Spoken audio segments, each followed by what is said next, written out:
கர்த்தர் நல்லவர், ஒரு கிருபை என்றும் உள்ளது. கர்த்தர் கொடான கொடி ஸ்தோத்திரம். உங்களுக்கு என்னுடைய ஸ்தோத்திரங்கள். ஹல்லேலூயா. கர்த்தர் இந்த நாளிலும் உங்களோடு மத்தியிலே பேச அடியனை கிருபை செய்கிறார். கர்த்தருக்கு ஸ்தோத்திரம். இந்த நாளிலும் வேத வார்த்தைகளை தியானிப்போம். கர்த்தருடைய வார்த்தை செம்மையான வார்த்தைகள், அதை குறித்து பேச கர்த்தர் எனக்கு உதவி செய்தார். எனக்காக ஜெபிக்கிறவங்களுக்காக, என் சேனலை பார்த்து சப்ஸ்கிரைப் பண்ணுறவங்க, எனக்கு சப்போர்ட் பண்ணுறவங்களுக்காக எல்லாருக்கும் கர்த்தருடைய நாமத்தில் வாழ்த்துக்கிறேன். அடியனை தாங்கள், தேவன் உங்களையும் தாங்குவார். ஹல்லேலூயா. கர்த்தர் நல்லவர். ஹல்லேலூயா. சங்கீதம் 33வது சங்கீதம் 1வது வார்த்தையை நான் வாசிக்கிறேன். வெகு நாட்களாக இந்த செய்தியெல்லாம் நான் கொடுத்துருக்கேன். எங்கிட்ட ஒத்த வாக்கியம் நிறைய இருந்தது, அதெல்லாம் கொடுத்துட்டேன். நான் ஒண்டியாக இருந்ததுனால, அநேக காரியங்கள் இருந்ததுனால என்னுடைய வயிற்று பிழைப்புக்காக நான் எல்லாத்தையும் சில சமயம் விட்டுடுவேன். ஆனால் கர்த்தர் ஒரு நிலையான ஸ்தானத்தை கொண்டு வந்து வச்சார். அதுக்காக கர்த்தருக்கு ஸ்தோத்திரம். சங்கீதம் 33 1வது வார்த்தை எனக்கு ரொம்ப பிடிச்சமான வார்த்தை. நீதிமான்களே கர்த்தருக்குள் களி கூறுங்கள். நீதிமான்களே கர்த்தருக்குள் களி கூறுங்கள். துதி செய்வது செம்மையானவர்களுக்கு தகும். இதுதான் ரொம்ப வார்த்தை, எனக்கு ரொம்ப பிடிச்சமான வார்த்தை. துதி செய்வது செம்மையானவர்களுக்கு தகும். ஹல்லேலூயா. நீதிமான்களே கர்த்தருக்குள் களி கூறுங்கள். நீதிமான்களை கர்த்தருக்கு களி கூறுங்கள். துதி செய்வது செம்மையானவருக்கு தகும். அப்போ யார் துதி செய்யறது பிடிக்கும்? ஆண்டவருக்கு செம்மையானவர் சொன்னாக்கா எந்த தீங்கான காரியத்தை அவங்க தலையிட மாட்டாங்க. ஹல்லேலூயா. கர்த்தர் நல்லவர். இன்னொரு வார்த்தை பார்ப்போம். சங்கீதம் 147வது சங்கீதம். சங்கீதம் 147 ஒரு வார்த்தை படிக்கிறேன். சங்கீதம் 147 1வது வார்த்தை. கர்த்தரை துதிங்கள், தம்முடைய தேவனை கீர்த்தனம் பண்ணுவது நல்லது. கர்த்தரை துதிங்கள், நம்முடைய தேவனை கீர்த்தனம் பண்ணுவது நல்லது. துதித்தல இன்பமும் ஏற்றமாய் இருக்கிறது. துதித்தல இன்பமும் ஏற்றமாய் இருக்கிறது. ஹல்லேலூயா. இங்கே என்ன பண்ணது? அவ்வளோ அருமையாக சொல்லப்பட்டிருக்கு. இயேசுக்கு ரத்தம் ஜெயம். கர்த்தர் நல்லவர். இந்த செம்மையான வார்த்தை நான் படிக்கும்போது நான் ரொம்ப ஆச்சரியப்பட்டேன். நம்மளால் செம்மையாக இருக்க முடியுமா? கர்த்தர் எவ்வளோ செம்மையான காரியங்கள்லாம் நமக்கு செய்கிறாரு அப்படின்னு நினைக்கிறது கொஞ்சம் கஷ்டமாக தான் இருக்குது. இது மறுபடியும் இந்த சங்கீதம் 31 அந்த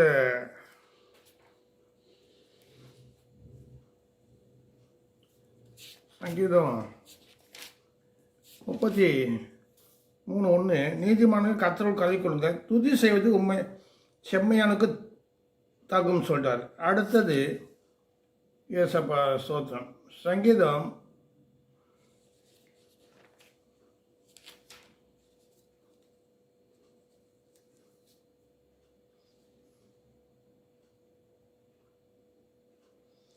32:11 வார்த்தை வாசிக்கிறேன். நீதிமான்களே கர்த்தருக்கு களி கூறுங்கள், கர்த்தருக்கு மகிழ்ந்து களி கூறுங்கள். அங்கே இருக்கு. இங்கே என்ன சொல்லப்பட்டிருக்குனாக்கா வெறும் களி கூறுங்கள்.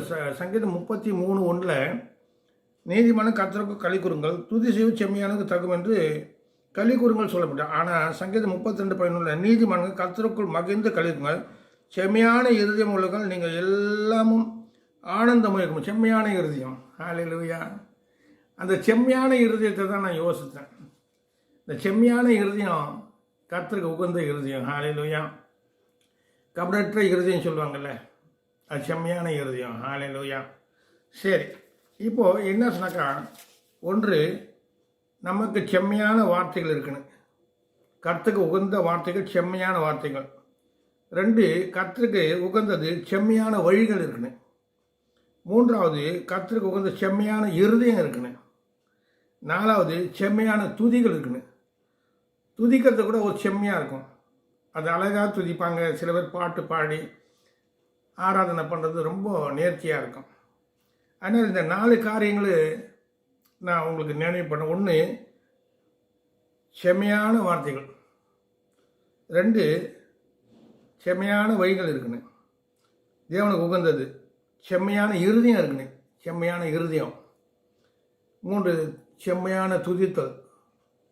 நிறைய காரியங்கள் சொல்லலாம். நான் சுருக்கி பேசுகிறேன். நீங்கள் தியானம் பண்ணுங்கள். கர்த்தர் உங்களுக்கு வெளிப்பாடு தருவார். கர்த்தருக்கு ஸ்தோத்திரம். ஹல்லேலூயா. என்ன சொல்லிட்டு பார்த்தேன், இந்த செம்மையான இருதயத்தை பற்றி நான் எழுதி வச்சு கிட்டத்தட்ட 2 மாதம் ஆகுது.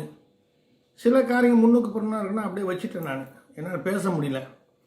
அது ஒன்றுக்கொன்று இணையாக ஒன்றுக்கும் ஜோடியாக இருக்க சொல்லி ஏசாயா தீர்க்கதரிசனம் 33 அதிகாரம் சொல்லப்பட்டிருக்கு. ஆனால் ஒத்து வரல. ஆனால் இதை ஒரு சபையில் பேசினேன். அங்கே ஒரு வித்தியாசம் வந்து மறுபடியும் உட்காந்து 2 மாதம் தியானிக்கிறதுல அது எனக்கு ஆண்டவர் சில காரியங்கள் நேர்த்தியாக செய்ய கிருபை செய்தார். இங்கே யோபு 6வது அதிகாரத்தில் யோபு 6வது அதிகாரம்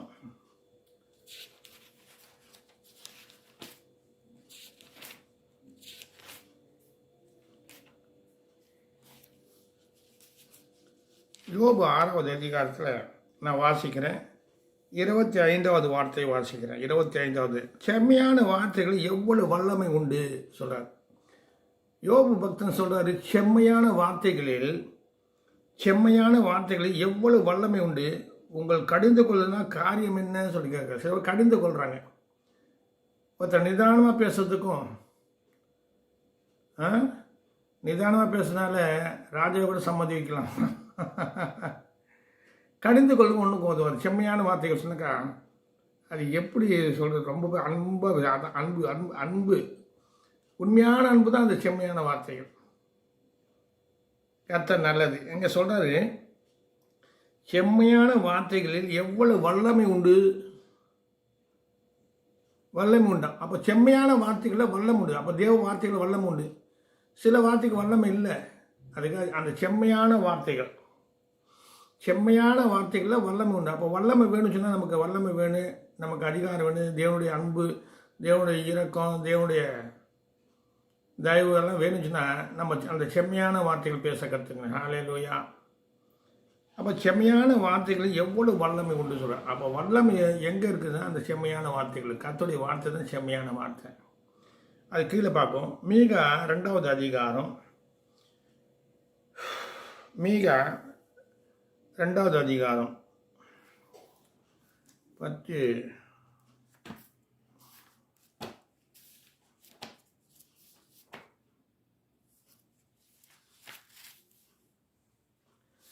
மீகா 2வது அதிகாரத்தை 10:76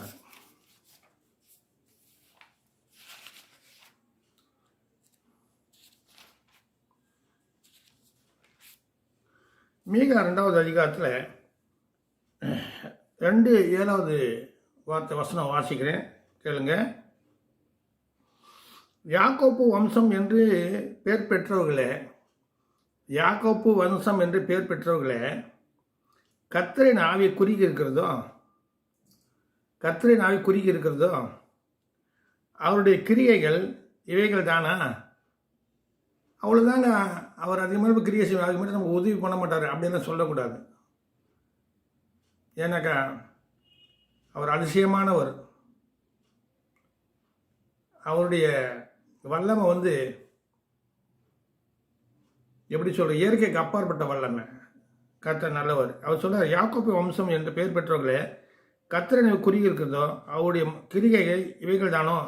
செம்மையாய் நடக்கிறவனுக்கு என் வார்த்தைகள் நன்மை செய்யாதோ? செம்மையாய் நடக்கிறவனுக்கு என் வார்த்தைகள் நன்மை செய்யாதோ சொல்கிறார். அப்போது தேவனுடைய வார்த்தை நன்மை செய்யணும்னு சொன்னால் நம்ம செம்மையான வழியில் போகணும். விட்டு கொடுக்கறது, குற்றம் சொல்லாமல் இருக்கிறது. ஆண்டவர் என்னென்ன வார்த்தை சொல்லியிருக்காரு, உங்கள் சத்துரு சிநேகிங்கள், அதெல்லாம் வாழ்க்கையில் கொஞ்சம் கஷ்டம்தான் கடைப்பிடிக்கிறது. இருந்தாலும் அது செம்மையான வார்த்தை. கர்த்தருடைய வார்த்தை செம்மையான வார்த்தைகள். ஹல்லேலூயா. அப்போ என்ன சொல்கிறது, செம்மையாய் நடக்கிறவனுக்கு என் வார்த்தைகள் நன்மை செய்யாதோ? அப்போ நன்மை தேவன் செய்ய ரெடியாக இருக்க, நம்ம செம்மையாக நடக்கணும். ஹல்லேலூயா. கர்த்தர் நல்லவர். மீகா 6:3 வாசிக்கிறேன். மீகா 6:3 ஒரு வார்த்தை இருக்குது. என் ஜனமே, நான் உனக்கு என்ன செய்தேன்? நீ எதனால் என்னை व्यसனப்படுத்தினேன் எனக்கு எதிரே உத்தரவு சொல்கிறாரு. அந்த செம்மையான வார்த்தைகள் சில பேர் என்ன பண்ணாங்க, व्यसனப்படுத்துகிறாங்க. என் ஜனமே, நான் உனக்கு என்ன செய்தேன்? நான் எதனால் உன்னை व्यसனப்படுத்தினேன் எனக்கு எதிரே உத்தரவு சொல்கிறார். அந்த செம்மையான வார்த்தைகள் சில பேர் பிடிக்க மாட்டேங்குது. இப்போ கூட கர்த்தருடைய வார்த்தை தான் முக்கியம். அது நல்லது சொல்லுது. அதில் எல்லாமே சொல்லுது. விபச்சாரம் பண்ணாத, கொலை பண்ணாத, கொலை பண்ணாத, கொலை பண்ணாத சொல்லுது. தாய் தகவலை கனம் பண்ணு, அர்த்தம் பொருளை இச்சிக்காத. அப்போ கொலை பண்ணாத, கொலை பண்ண இப்போ கொலை தான் பண்ணுறான்.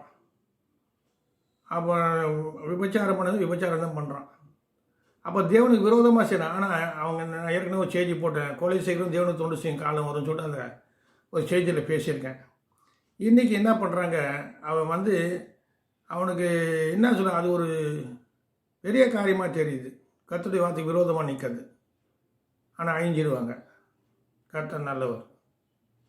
எஸ். அதனால் இப்போது சங்கீதம் மீகா 7:2 வார்த்தை வாசிக்கிறேன். இது 4 காரியங்கள் பார்க்க போகிறேன். இன்னும் நான் முன்கூட்டியே சொல்லிடுறேன். இந்த 4 பேருடைய காரியங்கள் என்ன சொன்னாக்கா, 1 அன்னாலாமை பற்றி பார்க்க போகிறேன், செம்மையான வார்த்தைகள். 2 யோசபாத் செம்மையான வார்த்தைகள். 3வது யோசுவா, அடுத்த பவுலும் சீனா துதித்தார்கள். துதித்தல இன்பமும் ஏற்றதுமாக இருக்குது. சங்கீதம் 147:1 இல்லைங்களா? சரி, கர்த்தர் நல்லது.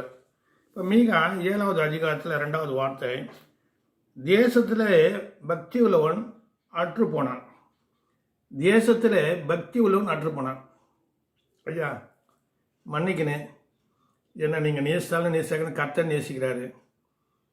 மெட்ராஸ் வரைச்ச வெறும் கையோடு தான் வந்தேன். வெறும் 100 ரூபாய் எடுத்துன்னு கர்த்தர் இன்னைக்கு ஒரு மனுஷனாக வச்சுருக்காரு. எத்தனையோ பேர் துரோகம் பண்ணாங்க. எத்தனையோ பேர் என்ன ஆகாதவன் சொன்னாங்க, பொல்லாதவன் சொன்னாங்க.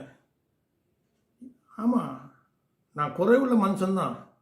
பவுல் சொல்கிறாப்புன்னா நான் எது செய்யக்கூடாது, நான் அதை தான் செய்கிறேன், நிர்பந்தமான மனுஷன் சொன்னார். நானும் மாம்சத்தில் கூறி எனக்கு பாடுகள் நிந்தை அவமானம் இருக்குது. அதெல்லாம் கடந்து வந்து உட்காந்துருக்கேன். கர்த்தருடைய கிருபை. எத்தனையோ நாள் பட்னி பசி, எத்தனையோ நாள் காசு இல்லாமல், எத்தனையோ வீட்டு வாடகை கொடுக்க முடியாது, எத்தனையோ என்ன காரியங்கள் எது எல்லாம் அந்த பவுல் சொல்கிறப்போ எத்தனையோ மோச நாசங்கள் வந்தது. குறைஞ்ச 2 குறைஞ்ச சொல்கிறார், மோச நாசங்களை பற்றி பட்டியல் போடுறாரு. அவர் அது எத்தனையோ பட்டியல் போடலாம். ஆனால் ஒரு சந்தோஷம், கர்த்தர் ரட்சிப்பு என்னை பாதுகாத்தது. உங்களையும் பாதுகாப்பார். ஹல்லேலூயா. கர்த்தர் கீழ்படிங்க. ஹல்லேலூயா. ஜீசஸ் இங்கே சொல்கிறாரு, தேசத்தில் பக்தி உள்ளவன் அற்று போனான். மனுஷரில் செம்மையானவன் இல்லை.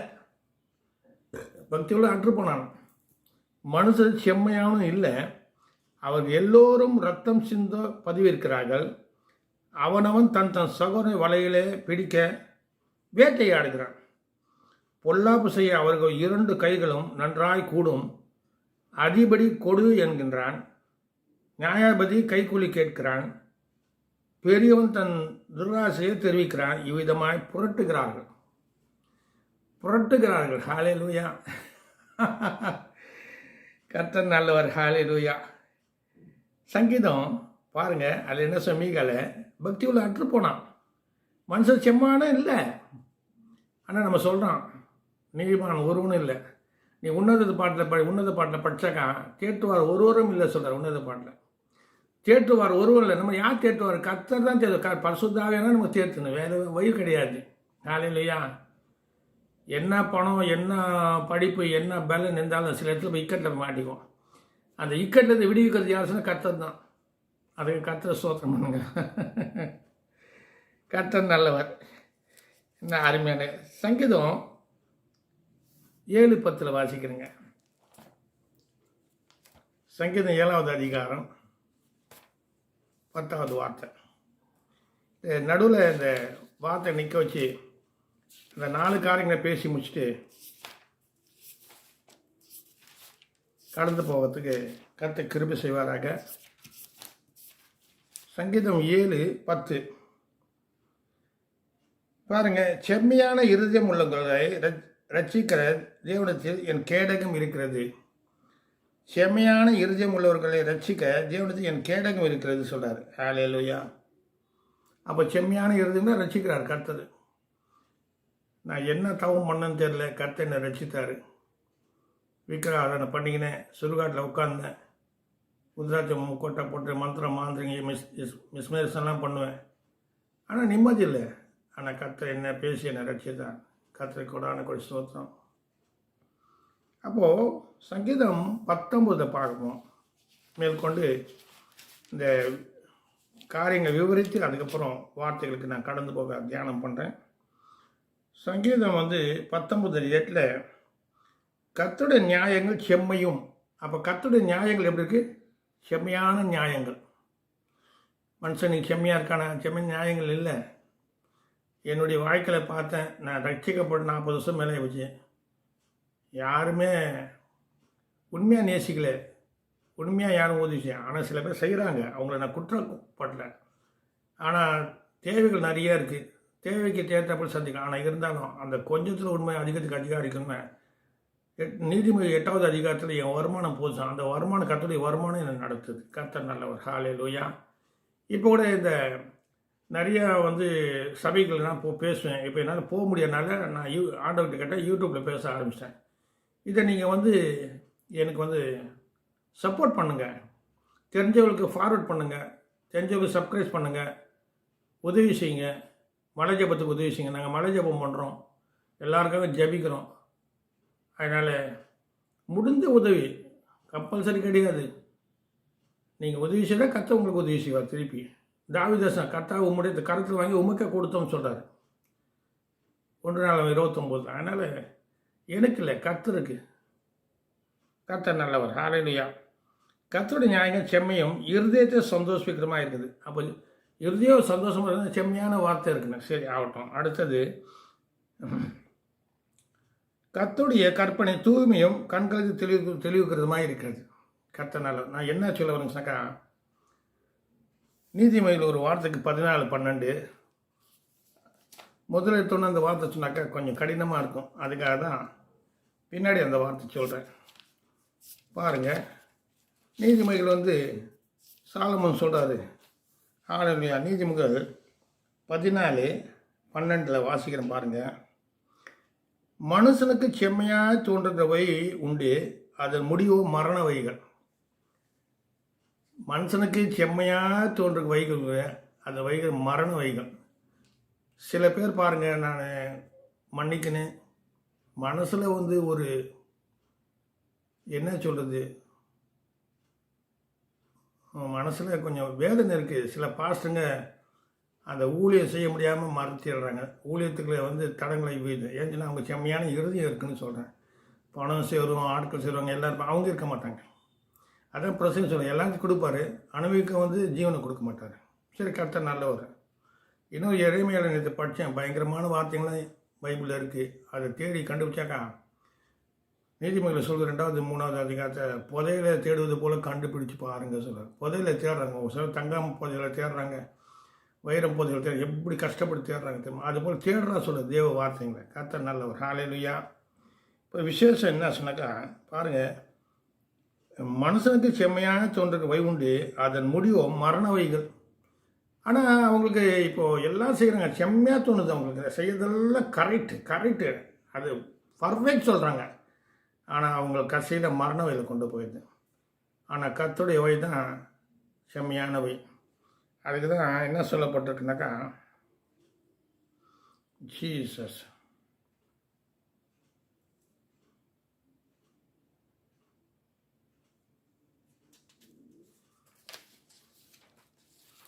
பிரசங்கி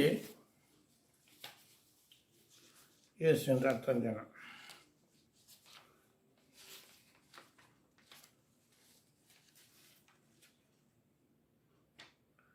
எசேக்கியேல் பிரசங்கியில் நான் வாசிக்கிறேன். முதல்ல பிரசங்கி ஜீசஸ் 7வது அதிகாரம் 29வது வார்த்தை. இந்த வார்த்தைகள் பார்க்கறதுக்கு ரொம்ப ஆச்சரியமாக இருக்குது, ஆனால் உண்மை. 7வது அதிகாரத்தில் 29 வார்த்தை. நான் அடிக்கடிக்கு இது தியானிப்பேன். பாருங்கள், என் மனம் 7வது அதிகாரம் 28 29, என் மனம் இன்னும் ஒன்றை தேடுகிறது. என் மனம் இன்னும் ஒன்றை தேடுகிறது, நான் அதை கண்டுபிடிக்கவில்லை. 1000 பேருக்குள் ஒரு புருஷனை கண்டேன், இவர் எல்லாருக்கும் ஒரு ஸ்திரியை நான் காணவில்லை. அடுத்து இதுதான் 29 முக்கியப்படுத்தேன். இதோ தேவன் மனுஷனை செம்மையாக உண்டாக்கினான். ஆதாம் ஏவாளை எப்படி ஒன்று செம்மையாக உண்டாக்குனார்.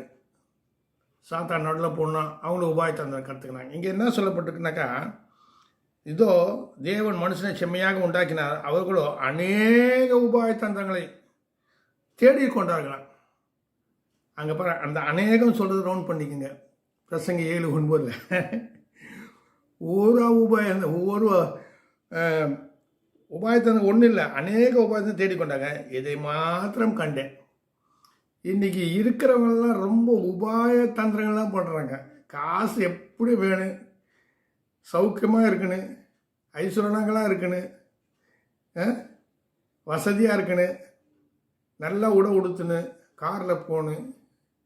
கர்த்தர் நல்லவர். சிலது பேச முடியல, நேரில் பேசுகிற போல் பேசினா இது உலகம் பூரா பார்க்குறாங்க, எல்லோரும் பார்க்குறாங்க, தப்பிதம் ஆகிடும்.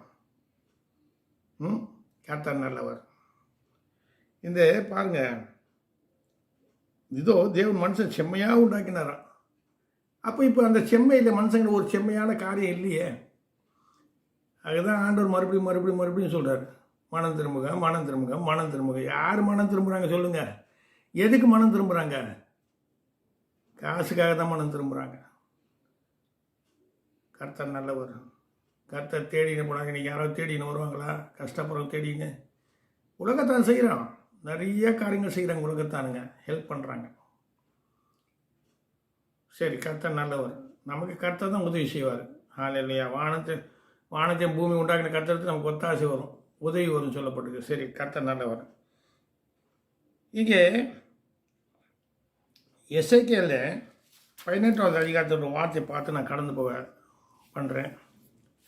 எசேக்கியேல் 18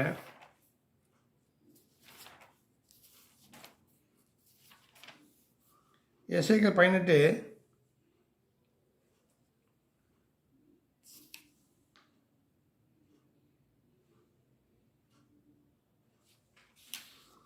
25 வாசிக்கிறேன்.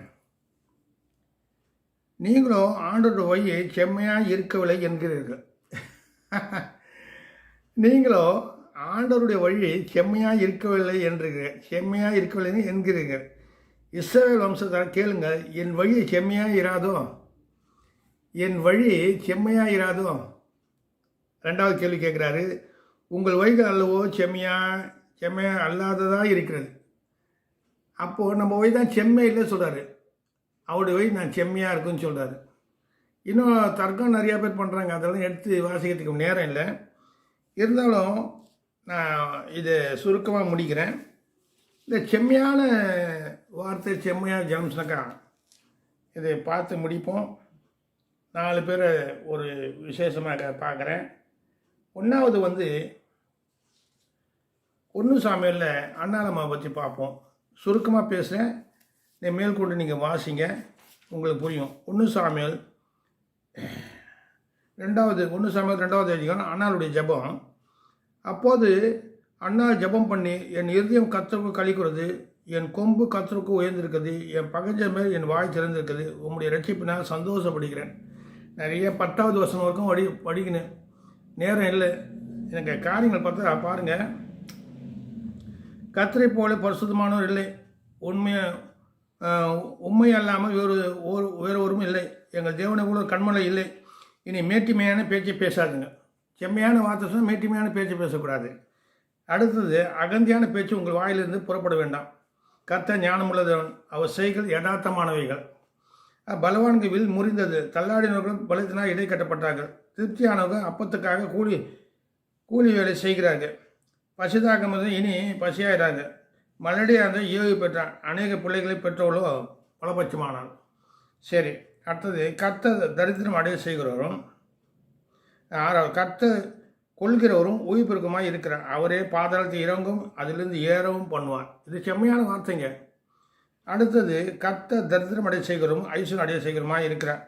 அவர் தாழ்த்துவரும் உயர்த்துவருமாய் இருக்கிறார். இதுதான் செம்மையான வார்த்தைகள்.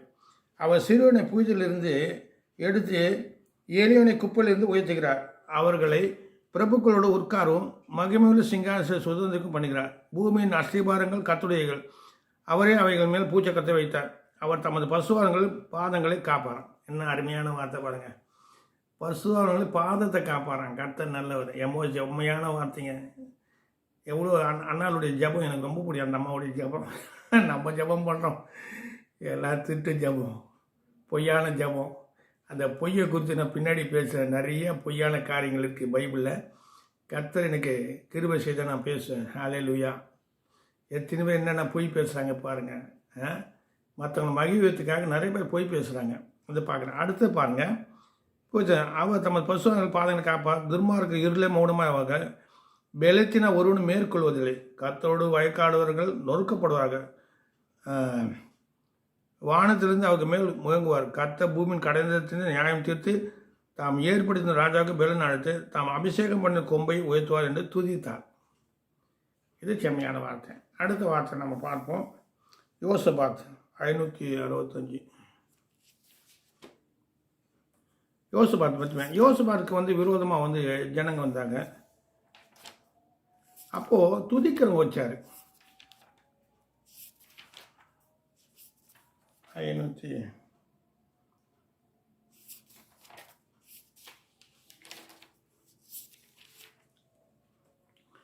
கர்த்தர் நல்லவர். ஹல்லேலூயா. என்ன விரிவாக பேசுறது முடியாது இன்றைக்கி அந்த சூழ்நிலை இருக்கிறனால சுருக்கமாக பேச பாருங்கள். இங்கே என்ன பண்ணுறது சொன்னாக்கா 2 20 அதிகாரத்தில் 20 வார்த்தை பாருங்கள். அவர்கள் அதிகாலமே எழுந்திருந்து தெக்கோவாவின் வனாந்தருக்கு போக புறப்பட்டார்கள். புறப்படுக யோசுவா நின்று, யூதாவே எருசலேம் குடிகளை கேளுங்கள், உங்கள் தேவனைய கர்த்தரை நம்புங்கள், அப்போது நிலைப்படுவீர்கள். அப்படி தீர்க்கதரிசி நம்புங்கள், அப்போது சித்தி பெறுவீர்கள். பின்பு ஜனங்களை ஆலோசனை பண்ணி பசுமுள்ள மகத்துவத்தை துதிக்கவும் ஆயுத மனிதர்களுக்கு முன்பாக நடந்து போய் கர்த்தருடைய துதியுங்கள், அவர் கிருபை என்றும் உள்ளதென்று அவரை பாடும் பாடகரை நிறுத்தினார். அப்போ எதிரிங்க நிற்கிறாங்க. எப்படி எதிரியும் துதிக்கும் போது அவன் ஒன்றுமே இல்லாமல் போயிடும். இதுதான் ரகசியம். அந்த அம்மா எவ்வளோ வருத்தப்பட்டாங்க. அண்ணால் அம்மா ஒரு குழந்தைக்காங்க, அவங்க துதிச்சாங்க. யோசுவா துதி, ஒரு ராஜா தன் படையை எதுவும் நம்மளை துதியை நம்பினான். அவன் துதியை நம்பிச்சவன என்ன ஆகுது 20 அவர்கள் பாடி துதி செய்ய தொடங்கின போது யூதாவுக்கு விரோதமாக வந்த பதிவு இருந்த அம்மோன் புத்திரையும் மோவாபிலும் சேயீர் மலை தேசத்தாரையும் ஒருவருக்கு விரோதமாய் ஒருவரை கர்த்தர் ஏம்பு பண்ணிதான் அவங்க வெட்டுந்து வீழ்ந்தார்கள். ஹல்லேலூயா. துதிச்ச உடனே துதி செய்வது செம்மையானுக்கு தகும். வெட்டி வீழ்ந்தாங்களே, எவ்வளோ அதிசயம் பாருங்கள். அப்போ துதிக்க கற்றுக்கணும், துதிக்க பழகணும். நான் ஏற்கனவே ஆண்டோடைய பழங்கள் சொல்லிட்டு யோபு 21 அதிகாரத்தை போடுங்க. தேவனோடு பழகுங்க. அப்போது ஒரு பழக்கம் வேணும். ஒரு நீச்சல் அடித்து பழக்கம், வாசிக்கிறது, மெமரி எல்லாமே ஒரு பழக்கம் இருந்தால் தான் செய்ய முடியும். ஆனால் இந்த வேதம் வாசிக்கிறதோட பழக்கம் வேணும். கர்த்தர் நல்லது. ஒன்று அண்ணாதை பார்த்தோம், யோசுவா பார்த்தேன். அடுத்த காரியம், 3வது காரியம் பார்க்கலாம். யோசுவா. இங்கே என்ன பண்ணுது? யோசுவா இந்த எரிகோ மதிலை பற்றி சொல்லப்பட்டிருக்கு 275. அவன் என்ன பண்ணுறாங்க, எரிகோ மதில் எப்படி இடிஞ்சது சொல்லிட்டு 275 இதை பாருங்கள். யோசுவா எல்லாத்தையும் ஜெயம் கொண்டுனே வராரு. ஆயிப்பட்டிருந்து தோத்துடுறாரு. அப்போது அந்த கதை வேறங்க. ஒருத்தன் தீட்டானு கொண்டு வச்சுக்கிறான், அது போட்டுங்க. ஆனால் இங்கே யோசுவா என்ன சொன்ன, எரிகோ மதில் விரோதமாக நிற்குது. அப்போ என்ன பண்ணுறான்னு சொன்னால், யோசுவா 6:20 10வது வார்த்தையில் சொல்கிறார். 6:10 முதல்ல சொல்கிறாரு அவர்.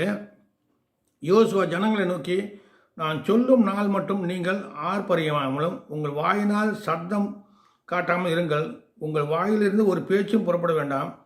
ஆர்ப்பரிங்க என்று உங்களுக்கு நான் சொல்லும் நாளிலே ஆர்ப்பரிப்புகளாக என்று கட்டளையிட்டான்.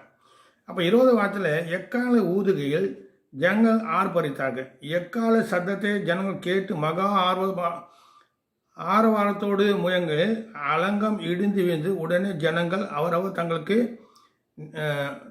தங்கள் நேராக பட்டணத்தை ஏறி பட்டணத்தை பிடித்தார்கள். எரிகோ மதில் வீழ்ந்தது. 7 நாள் சுற்றி வரச்சேன் இல்லையா?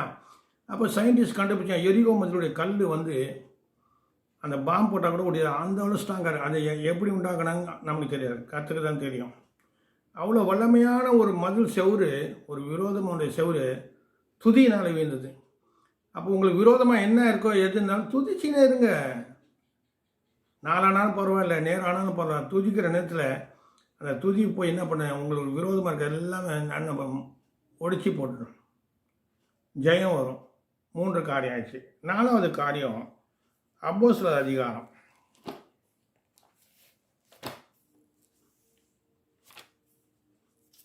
அப்போஸ்தலர் அதிகாரத்தில் 186வது பக்கம்.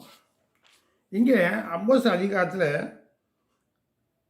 16வது அதிகாரத்தில் 25-26 இங்கே உங்களுக்கு தெரியும், பவுலும் சீலாவும் பிடிச்சி ஜெயிலில் போடுறாங்க. அங்கே என்ன பண்ணுறாங்க, 25 நடுராத்திரிலே பவுலும் சீலாவும் ஜெபம் பண்ணி ஜெவனை துதி பாடினாங்களாம். நடுராத்திரில் ஜெபம் பண்ண நம்ம எங்கே பகலே தூங்குறாங்க சில பேர் நடுராத்திரில். சரி, கர்த்தர் நல்ல ஒரு நம்ம அது போல் ஏதாவது சொன்னாங்க சில வீட்டில் நம்ம சேர்க்கறதில்ல. இவர் நம்மளும் வந்து என்ன நம்ம ஆலோசனை சொல்கிறாங்க, நம்ம கொஞ்சம் புத்தி சொல்கிறார். நம்ம புத்தி சொல்லைங்க, நமக்கு எதுக்குங்க புத்தி வம்பு. கர்த்தரை துதிச்சா மேன்மையான காரியம், கர்த்தரை துதிக்க சொல்ல அது மேன்மை இல்லை, அதான் சொல்ல முடியும். கர்த்தருக்குள்ளே நம்ம நினைத்துக்குன்னா துதி செய்யுங்க, தேவனுக்கு மகிமை செலுத்துங்க. ஹல்லேலூயா. சரி, அப்போ நடுராத்திரி பவுலும் சீலாவும் ஜெபம் பண்ணி தேவனை துதித்து பாடினாங்க. காவலில் வைக்கப்பட்டவர்கள் அதை கேட்டு கொண்டிருந்தாங்க. சடுதிலே சில அஸ்திபாரங்கள் அசையும்படியாக பூமி மிகவும் அதிர்ந்தது. உடனே கதவுகள்லாம் திறவுண்டு எல்லாருடைய கட்டுகளும் கயின்று விழுந்து. அப்போ உங்கள் அடைப்பட்ட வாசல் கதைகள்லாம் திறக்கப்படும். துதிக்க போது எல்லா கட்டுகளும் அறுந்து விடுமா துதிக்கிறதுனால. சாம்சுந்தரையா அப்படி தான் ஒரு வீட்டில் இருக்கிற துதிக்கிற நேரத்தில் கீழே பிசாசு ஆடுது. அவர் துதிக்கிற நேரத்தில் அந்த கட்டில் ஒருத்தன் பட்டுன்னு இருந்தான், கட்டுப்படான். அப்படியே அந்த எக்ஸாசிஸ்டில் நிற்கிறப்போ மேலே அப்படியே கட்டிலேருந்து எழுந்து அந்த மனுஷன் நிற்குது. அந்த வல்லமை, துதியின் வல்லமை. ஆனால் துதித்தலை இன்பமும் ஏற்றுது. துதி செய்வது செம்மையானது, ஆனால் இருதயத்தில் மகிழ்ச்சி உண்டாகும். நல்ல இருதயம், செம்மையான இருதயம். அடுத்தது செம்மையான இருதயம், செம்மையான வார்த்தை, செம்மையான வழி, செம்மையான துதித்தல். எசேக்கியேல் 12வது அதிகாரத்தில் அவர் சொல்ல என் வார்த்தைக்கு நிறைவேறும். கர்த்தர் சொல்கிறாரு, அதை படித்து முடிக்கிறேன். 4 பேர் பார்த்தோம். இப்போ எசேக்கியேல் வந்து என்ன சொல்லப்பட்டிருந்தாக்கா, எசேக்கியேல் அதிகாரத்தில் எசேக்கியேல் 12வது அதிகாரத்தை நான் பார்த்து முடிக்கிறேன்.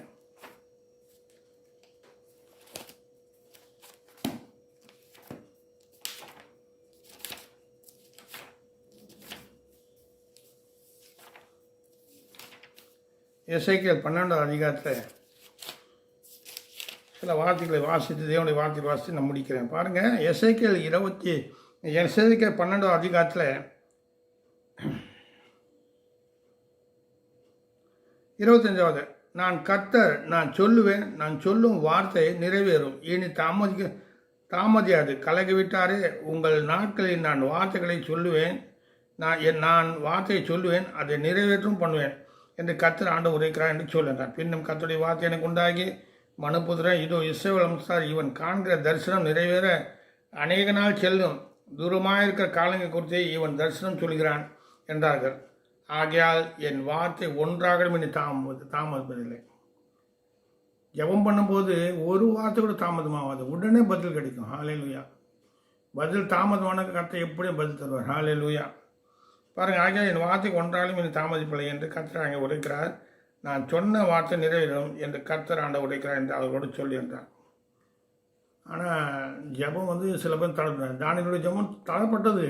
இருந்தாலும் மிகாவேல் வந்து அந்த தடையை உடைச்சி அந்த காரியத்தை நிறைவேற்ற. அதனால் உங்கள் எல்லா தடை இருந்தாலும் சரி, ஜெபம் பண்ணும்போது அந்த தடைகள் உடையும், எல்லா வாசல் திறக்கப்படும், கட்டுகள் அறுக்கப்படும், உங்கள் காரியம் ஜெயமாகும் என்று சொல்லி கர்த்தர் நாமத்தை உங்களை வாழ்த்தி வணங்குகிறேன். ஸ்தோத்திரம். ஹல்லேலூயா.